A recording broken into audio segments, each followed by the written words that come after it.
Assalamu alaikum, my name is Faizan and my today's presentation topic is about linear combination, जो कि computer graphics की दुनिया का एक बहुत मेन कॉन्सेप्ट है।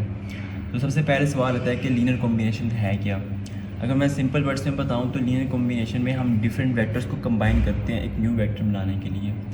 एक वेक्टर को मल्टीप्लाई करते हैं एक स्पेसिफिक नंबर के साथ जो कि स्केलर हो सकता है और उन्हें फिर ऐड कर देते हैं। अगर हम मिसाल के तौर पर देखें, अगर हमारे पास दो वेक्टर्स हैं, एक मूवमेंट शो कर रहा है राइट की तरफ और दूसरा मूवमेंट शो कर रहा है अपवर्ड की तरफ, और अगर हम उन्हें सर्टेन अमाउंट से मल्टीप्लाई करें और कंबाइन करें तो हमारे पास एक न्यू वेक्टर बन जाता है और इसे ही हम लीनियर कॉम्बिनेशन कह रहे होते हैं। तो अगर हम let's talk about adding scalar multiples की बात करें, मतलब कि वेक्टर्स को मल्टीप्लाई करना स्केलर के साथ और उन्हें फिर ऐड कर देना, तो ये बिल्कुल इसी तरह है जैसे हम वेक्टर को डबल या ट्रिपल कर रहे होते हैं तो और फिर इन्हें फाइनली कंबाइन कर रहे होते हैं। और लास्ट में एक क्वेश्चन भी है कि why is combining vectors with scaling factors important, इधर एक क्वेश्चन आता है ये। तो कंप्यूटर ग्राफिक्स के अंदर जब भी कोई ऑब्जेक्ट मूव कर रहा होता है, रोटेट कर रहा होता है या उसके अंदर लाइटनिंग ऐड हो रही होती है, तो उस वक्त हम यही कर रहे होते हैं कि वेक्टर्स को आपस में मल्टीप्लाई और कंबाइन ही कर रहे होते हैं। तो let's move on to animation now.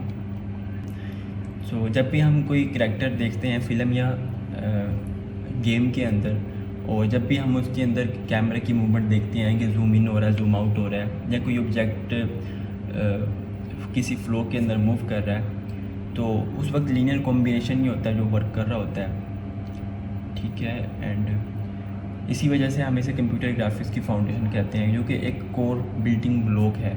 इसके बगैर, लीनियर कॉम्बिनेशन के बगैर जो ग्राफिक सिस्टम है ना पूरा, वो इनकम्प्लीट है।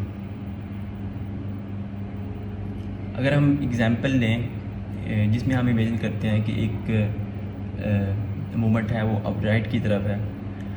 अगर हम एग्ज़ाम्पल लें जिसमें हम देखें कि एक मूवमेंट हमारी राइट की तरफ है और दूसरी मूवमेंट अपवर्ड की तरफ है, और अगर हम दोनों मूवमेंट्स को कंबाइन कर लेते हैं तो हमारे पास एक रिजल्टेंट मोशन निकलता है। ठीक है, तो और जो मूवमेंट होती है वो डायगोनली बन जाती है। तो यही जो होता है ये लीनियर कॉम्बिनेशन हमारे पास कर रहा होता है। तो लास्ट में हम ये देखते हैं कि जो लीनियर कॉम्बिनेशन है वो कंप्यूटर ग्राफिक्स में कैसे वर्क कर रहा होता है। तो सबसे पहले हमारे पास मोशन है। जब भी हम कोई किसी सर्टेन पाथ के अलोंग कोई भी ऑब्जेक्ट मूव कर रहे होते हैं या कोई भी किसी भी डायरेक्शन में जो ऑब्जेक्ट है वो हमारा मूव कर रहा होता है, तो हम वेक्टर्स का यूज़ कर रहे होते हैं। या लाइटनिंग है, जब किसी लाइट इंटेंसिटी को कैलकुलेट कर रहे हैं किसी सीन के अंदर, तो वो भी लीनियर कॉम्बिनेशन का ही यूज़ हो रहा होता है। तो अगर मैं रिजल्ट निकालूँ तो लीनियर कॉम्बिनेशन जो है वो सिर्फ एक मैथ का कॉन्सेप्ट नहीं है, ये कंप्यूटर ग्राफिक्स का एक मेन कॉन्सेप्ट है।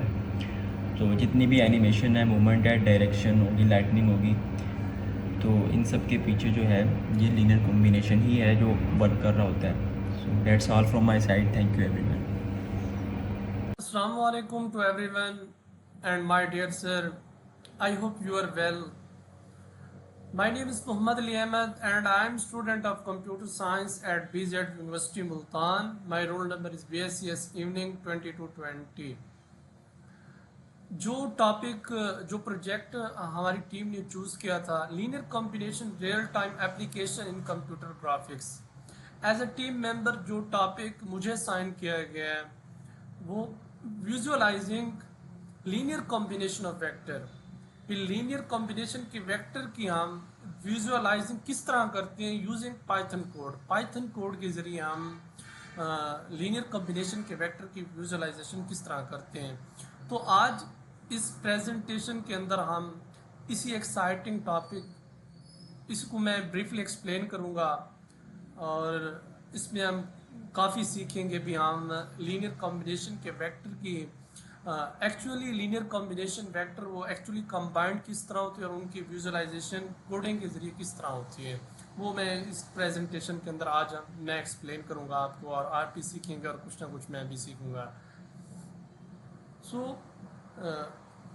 सबसे पहले मैं बताना चाहूँगा कि हमारे पास लीनियर कॉम्बिनेशन क्या होती है।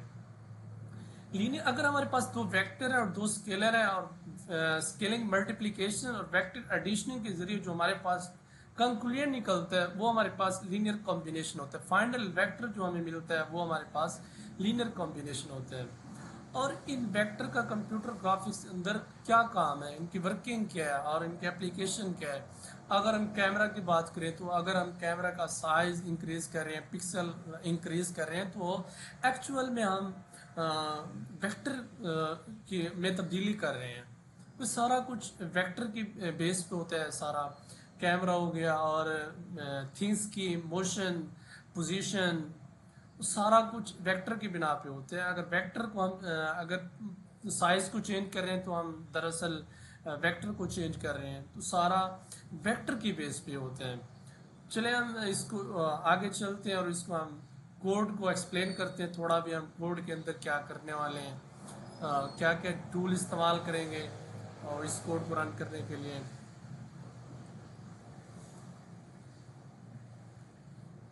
पहले तो हम पाइथन प्रोग्रामिंग लैंग्वेज यूज़ करेंगे और उसकी लाइब्रेरीज numpy है न्यूमेरिकल ऑपरेशन के लिए, और मैटप्लॉटलिब फॉर प्लॉटिंग वेक्टर की डायरेक्शन के लिए, मैग्नीट्यूड के लिए, और हम उसके मैटप्लॉटलिब यूज़ करेंगे। कोड पार्ट वन हमारे पास, उसमें हम सारी लाइब्रेरीज इंपोर्ट करेंगे। फिर हम उसमें दो वेक्टर लेंगे, दो स्केलर लेंगे और उनके स्केलिंग मल्टीप्लिकेशन करेंगे और वेक्टर डिस्टिंग करेंगे और हम एक फाइनल वेक्टर हासिल करेंगे। और फिर हम उसकी उसी कोड के अंदर हम विजुअलाइजेशन करेंगे भी वो किस तरह हमें विजुअलाइज हो रहे हैं।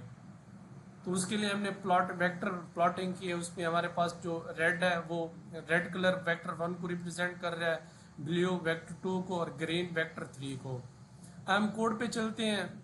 ये मैंने कोड पहले इसमें अंदर इंपोर्ट किया हुआ है विजुअल स्टूडियो के अंदर। हम इसको रन करते हैं और देखते हैं हमारे पास क्या रिजल्ट आता है।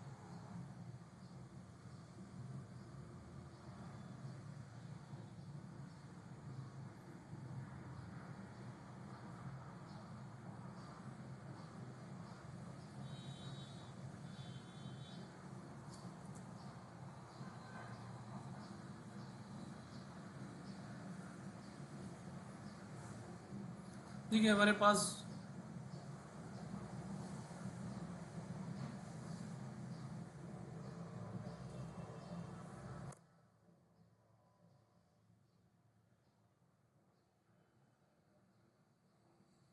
देखिए हमारे पास रिजल्ट आ चुके हैं। इसमें हम शो कर रहे हैं जो हमारे पास वेक्टर था,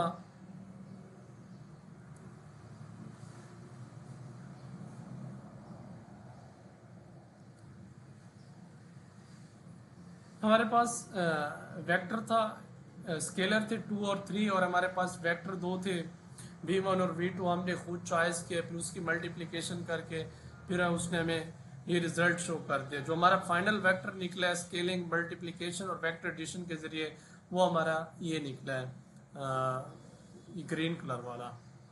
ये हमारे पास इसी तरह हमारे पास वेक्टर लीनियर कॉम्बिनेशन वेक्टर की विजुअलाइजेशन होती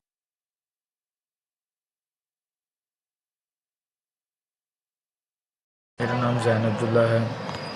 मेरा जो आज का टॉपिक है वो real time application of linear combination in 2D graphics पर है। Let's begin by understanding a simple but powerful concept, linear combination. In 2D graphics, linear combination are used everywhere, especially in character movement, sprite rotation, and effect like zoom and shake. Let's break it down. First, imagine a 2D character in a video game. To move this character, we use vector. When one vector might point to the right along x-axis and other vector might point up along the y-axis. And other vector might point up along the y-axis. By adding this vector together with different strength and scaling factors, we can create motion in any direction. This is known this is called a linear combination of a vector, and this is how we achieve smooth and realistic character motion. Instead of just spanning of character from one position to another, linear combination allow movement to flow naturally,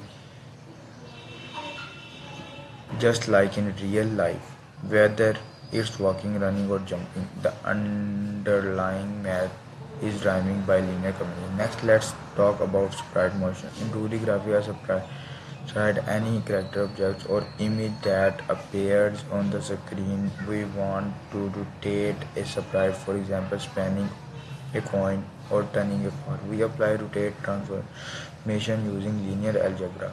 Here again, the linear combination of attraction vector allows us to rotate the sprite smoothly at any angle.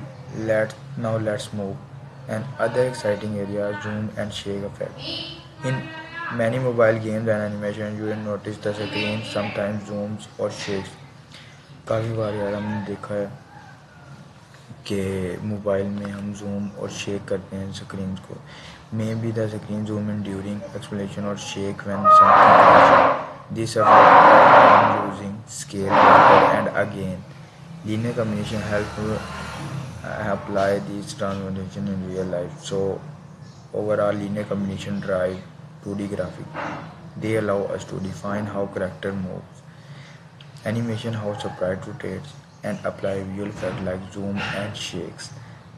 They are also used in camera tracking and use interference animation. ये बहुत बड़ा concept है हमारे पास in camera tracking and interference, and by making our apps, games, and software feel our alive and interactive. In short, whether it's a simple button animation, a high speed or change in 2D game, linear combination are slightly working in the background to make looks smooth, real, and responsive. Thank you for listening. Assalamu alaikum. अस्सलामुअलैकुम, मैं हारिस हूँ, मोहम्मद हारिस, मेरा roll number 10 है और आज मैं आपको 3D rendering के मुतालिक बताऊँगा. 3D रेंडरिंग होती क्या है? 3D रेंडरिंग एक ऐसा अमल है जिसमें कंप्यूटर 3D मॉडल्स को हकीकी शक्ल और मंजर में तब्दील करता है. ये तस्वीर हरकत करती हैं रोशनी के साथ और हकीकी माहौल जैसी लगती हैं. ये ग्राफिक्स का वो हिस्सा होता है जहाँ पर हम किसी ऑब्जेक्ट को सिर्फ वायर फ्रेम या शेप से हटाकर मुकम्मल तफसील के साथ देखते हैं. मसलन रोशनी, साइज, टेक्सचर वगैरह ये सब कुछ शामिल होता है. ऐसे अब हम पहले अपने पॉइंट पे आ जाते हैं कि ऑब्जेक्ट की पोजीशन किस तरह डिटरमिन होती है. ऑब्जेक्ट की पोजीशन हमें पता है. ऑब्जेक्ट की पोजीशन को डिटरमिन करने के लिए एक फार्मूला होता है जो कि यानी कि उसकी इनिशियल पोजीशन और उसकी स्पीड और टाइम के प्रोडक्ट के साथ उसका एडिशन करवाया जाता है. इनके उसकी इनिशियल पोजीशन के अंदर स्पीड और टाइम को के प्रोडक्ट को जमा किया जाता है और हमें उसकी नई पोजीशन मालूम होती है. तो नई पोजीशन फाइंड आउट करने के लिए हम ये फार्मूला इस्तेमाल करते हैं और ऑब्जेक्ट को ट्रेस किया जाता है कि उसकी नेक्स्ट लोकेशन कहाँ होगी, यानी कि सम टाइम गुजरने के बाद वो जो ऑब्जेक्ट है वो किधर होगा. तो कैमरा रोटेशंस हमें पता है. कैमरा रोटेशंस कैसे होती है? जब आपको गेम खेल रहे होते हैं तो जब गाड़ी रोटेट करती है तो कैमरा भी उसके साथ रोटेट करता है. तो ये जो है ये भी हम 3D रेंडरिंग के अंदर देखते हैं कि कैमरा किस तरह रोटेट हो रहा है. ऐसी लाइटिंग सिमुलेशंस होती हैं. लाइटिंग सिमुलेशंस में हम क्या करते हैं कि लाइट की इंटेंसिटी क्या होगी, लाइट किस तरह किस एनवायरनमेंट में डार्क होगी, किस एनवायरनमेंट में ब्राइट होगी, कहाँ पर उसकी इंटेंसिटी ज़्यादा होगी, कहाँ पर उसकी इंटेंसिटी कम होगी. रात के टाइम उसकी इंटेंसिटी ज़्यादा होगी, दिन के टाइम उसकी इंटेंसिटी ज़्यादा होगी और रात को कम हो जाएगी, और किस जाविये से, किस एंगल से वो लाइट उस पर पड़ेगी. ये सारा कुछ हम जो है वो लाइटनिंग सिमुलेशन में देखते हैं. अब हम स्लाइड नंबर 2 में आ जाते हैं. स्लाइड नंबर 2 में हम देखते हैं real time application. Object move किस तरह करते हैं, ऑब्जेक्ट की मूवमेंट कैसे होती है. तो पहले हमने जैसे पढ़ा है, इसका फार्मूला हमें पता है कि इनिशियल पोजीशन के अंदर हम उसके ऑब्जेक्ट की स्पीड और उसके टाइम के प्रोडक्ट को इनिशियल पोजीशन में ऐड करवाते हैं, उससे हमें उसकी नई पोजीशन मिलती है. तो ऑब्जेक्ट की मूवमेंट से हमें नई पोजीशन का पता लगता है वेलोसिटी और टाइम के साथ. ऐसी पोजीशन की इंटरपोलेशन को हम यूज़ करते हैं. पोजीशन की इंटरपोलेशन क्या होती है? वो स्मूथ एनिमेशंस बनाने के लिए इस्तेमाल होती है. अब जैसे आप देखते हैं कि एक पॉइंट से दूसरे पॉइंट के दरमियान जो फ्रेम्स हैं उनको जनरेट किया जाता है ताकि वो एनिमेशन स्मूथ लगे. जैसे आप देखते हैं कि गेम्स के अंदर जब खिलाड़ी गन को उठाता है और वापस फेंकता है तो उसके अंदर जो है वो एनिमेशन को स्मूथ करने के लिए फ्रेम्स को ऐड किया जाता है. तो ये भी 3D रेंडरिंग के साथ और लीनियर अलजेब्रा की एप्लीकेशंस के साथ इसको यूज़ किया जाता है. ऐसे camera path defining camera movement in scene. तो वो बताते हैं कि यानी कि कैमरा किस टाइम रोटेट होगा और किस टाइम जूम इन होगा, किस टाइम जूम आउट होगा. तो ये सारी चीज़ें भी इसके अंदर यूज़ होती हैं. और लाइटनिंग डायरेक्शन में हम देखते हैं लाइटनिंग डायरेक्शन क्या होती है. लाइटनिंग डायरेक्शन में उसकी इंटेंसिटी को देखा जाता है कि लाइट किस पॉइंट पे ज़्यादा होगी, किस पॉइंट पे कम होगी. और लाइट अगर करीब होगी तो साए का साइज़ बड़ा हो जाएगा और लाइट अगर दूर होगी तो साए का साइज़ छोटा हो जाएगा. अगर लेफ्ट से लाइट पड़ रही है तो राइट पे साया पड़ेगा और राइट से लाइट पड़ रही है तो लेफ्ट पे साया पड़ेगा. तो इस तरह ये लाइटनिंग डायरेक्शंस को हम यूटिलाइज़ करते हैं. अब हम आ जाते हैं स्लाइड नंबर 3 पे। स्लाइड नंबर 3 में अगर हम देखें तो पोजीशन वेक्टर है। पोजीशन वेक्टर को देखा जाए तो पोजीशन वेक्टर का हमें स्टार्टिंग पॉइंट हमें पता लग जाता है। स्टार्टिंग पॉइंट जो इनिशियल पॉइंट होता है, जब हम जैसे आप शूटिंग गेम खेलते हैं तो जब आप गेम के अंदर एंटर होते हैं तो जो आपका करेक्टर जिस पॉइंट पे होता है वो आपकी स्टार्टिंग पॉइंट होता है। ऐसे वेलोसिटी वेक्टर्स को डिफाइन किया जाता है, उनकी डायरेक्शन और स्पीड्स देखी जाती हैं कि वो किस डायरेक्शन पे मूव कर रहे हैं और किस स्पीड से मूव कर रहे हैं, तो उसकी अगली जो नेक्स्ट लोकेशन है वो ट्रेस की जाती है, प्रिडिक्ट की जाती है कि 2 सेकंड बाद वो करेक्टर किस पॉइंट पे होगा। तो ये वेलोसिटी वेक्टर होते हैं। ऐसे टाइम इंटरवल फॉर अपडेट, तो टाइम जो है वो अपडेशन के लिए इस्तेमाल होता है कि कितने टाइम के बाद जो है वो जो हमारा जो करेक्टर है वो किस पॉइंट पे होगा। ऐसे न्यू पोजीशन को अपडेट किया जाता है। जैसे एक करेक्टर 5 सेकंड के लिए नॉर्थ के अंदर मूव कर रहा है तो 5 सेकंड बाद उसकी लोकेशन क्या होगी, ये हम न्यू पोजीशन के वेक्टर से ट्रेस आउट करते हैं। तो अगर हम इसकी समरी देखें जो हमने अभी तक पढ़ा, तो इसकी अगर हम समरी को समराइज़ करें जो हमने देखा 3D रेंडरिंग के अंदर, तो वो क्या है कि हमें नतीजा हमें इससे ये मिलता है कि 3D रेंडरिंग जो है वो कंप्यूटर साइंस का एक ऐसा जदीद और ज़बरदस्त शोबा है जिसमें वर्चुअल दुनिया को हकीकत के करीब तरीन बनाने की सलाहियत देता है। हम सिर्फ अदाद-ओ-शुमारी ऑब्जेक्ट्स को सादा शक्ल में नहीं देखते, बल्कि इनको ज़िंदगी, हरकत, रोशनी और जज्बात भी इनके अंदर शामिल करते हैं। तो हकीकत जैसा माहौल प्रोवाइड करते हैं हम 3D रेंडरिंग के साथ। ऑब्जेक्ट की दुरुस्त मूवमेंट पॉसिबल होती है, एनिमेशन को स्मूथ किया जाता है इंटरपोलेशन के जरिए, और वर्चुअल कैमरे का कंट्रोल मिलता है कि किस पॉइंट पे कौन से कैमरे को मूव करना है। तो ये सारा कुछ हम हमारी 3D रेंडरिंग के अंदर हम देखते हैं। बहुत बहुत शुक्रिया। अस्सलाम वालेकुम, my name is Ehtesham Samad, roll number 1। इस पूरी प्रेजेंटेशन का खुलासा ये है कि लीनियर कम्बिनेशन ग्राफिक्स में कैसे काम करते हैं। 3D rendering. जब हम 3D ग्राफिक्स की बात करते हैं तो लीनियर कम्बिनेशन का इस्तेमाल चीज़ों की पोजीशन, रोशनी की सिमत और कैमरे की हरकत जैसे कामों में होता है। अगर ये हिसाब किताब कैलकुलेशन ना होती तो 3D ग्राफिक्स इतनी रियलिस्टिक और स्मूथ न लगती। 2D movement. 2D मूवमेंट में भी जैसे कि गेम्स में किरदार की हरकत या स्क्रीन पर जूम इन जूम आउट पर, ये सब लीनियर कम्बिनेशन से मुमकिन होता है। अगर एक करैक्टर दाएं और ऊपर की तरफ बैकवर्ड चल रहा हो तो हम 2 वेक्टर को मिलाकर इसकी असल हरकत का अंदाज़ा लगा सकते हैं। Vector addition.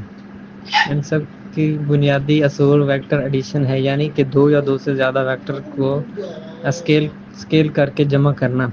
यही तरीका हरकत में मकाम और सिमत को कैलकुलेट करने के लिए इस्तेमाल होता है। हकीकी वक्त में इस्तेमाल। Real time application. Linear combination का इस्तेमाल सिर्फ थ्योरी तक महदूद नहीं बल्कि रियल टाइम एप्लीकेशन में भी बहुत अहम है। Video games. जब भी हम गेम्स में स्मूथ एनिमेशन देखते हैं, जैसे कोई किरदार दौड़ रहा हो या दुश्मन का हमला आ रहा हो, उसके पीछे वेक्टर की लीनियर कम्बिनेशन होती है। इससे ज़ाहिर होता है कि लीनियर कम्बिनेशन का कंप्यूटर साइंस में एक अहम किरदार है। वर्चुअल रियलिटी और ऑगमेंटेड रियलिटी VR AR। इन टेक्नोलॉजी में दुनिया को हकीकत के करीब दिखाना मकसद होता है। लीनियर कम्बिनेशन की मदद से हम ऑब्जेक्ट की पोजीशन, रोशनी को इतने दुरुस्त अंदाज में कैलकुलेट करते हैं कि कुछ रियल महसूस हो। इंटरेक्टिव मीडिया, जैसे कि वेबसाइट पर एनिमेशन, मोबाइल ऐप्स या इंटरेक्टिव सिमुलेशन, इन सब में और रिस्पॉन्सिव मूवमेंट्स के लिए वेक्टर मैथ यानी कम्बिनेशन लीनियर का इस्तेमाल होता है। लीनियर कम्बिनेशन मैथ यानी कि कंप्यूटर साइंस में बहुत अहम किरदार अदा करती है। आखिर में हम ये कह सकते हैं लीनियर कम्बिनेशन सिर्फ एक रियाजी तस्वुर नहीं बल्कि अमली ज़िंदगी में एक ताकतवर टूल है। ये ग्राफिक्स, गेम डेवलपमेंट, एनिमेशन और इंटरेक्टिव एप्लीकेशन की बुनियाद है। अगर आप कंप्यूटर ग्राफिक्स या गेम में आगे बढ़ना चाहते हैं तो लीनियर अलजेब्रा और ख़ुसूसन लीनियर कम्बिनेशन को समझना बहुत ज़रूरी है। शुक्रिया।